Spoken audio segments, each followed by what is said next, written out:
ଆଜି ଏମିତି କଣ ହେଲା ସକାଳୁ ସକାଳୁ ଉଠିକି ହେଇଗଲା ମୁଡ୍ ଅଫ୍।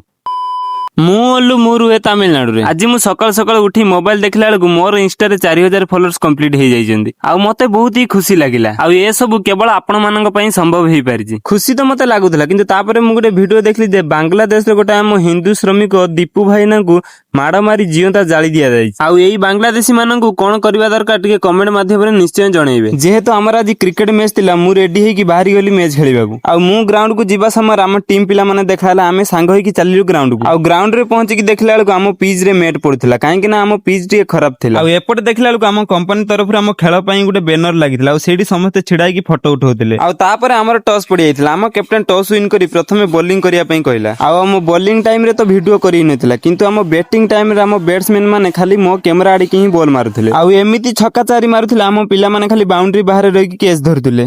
ଯେହେତୁ ସେମାନେ ମାତ୍ର 38 ରନ୍ ମାରିଥିଲେ, ଆମ ପିଲାମାନେ ଜଲ୍ଦି ଜଲ୍ଦି ମାରି ମ୍ୟାଚ୍ କୁ ଜିତେଇ ଦେଲେ। ଆଉ ମ୍ୟାଚ୍ ଜିତିଲା ପରେ ଆମ ପିଲାମାନେ ବହୁତ ଖୁସି ହେଇଯାଇଥିଲେ, କାହିଁକି ନା ଆମେ ସେମିଫାଇନାଲ କୁ କ୍ୱାଲିଫାଏ ହେଇଗଲୁ। ଆଉ ମ୍ୟାଚ୍ ଜିତିଲା ପରେ ମୁଁ ଯେତେବେଳେ ପୁଷ୍ପା ଭାଇଙ୍କ ଆଡେ କ୍ୟାମେରା ଦେଖେଇଲି, ପୁଷ୍ପା ଭାଇ କହିଲେ ବହୁତ ଭଲ ଲାଗିଲା ତ। ଆଉ ମ୍ୟାଚ୍ ସରିଲା ପରେ ଆମେ ସମସ୍ତେ ଗ୍ରୁପ ହେଇ ଗୋଟେ ଫଟୋ ଉଠେଇ ରୁମ୍ କୁ ପଳେଇ ଆସିଲୁ।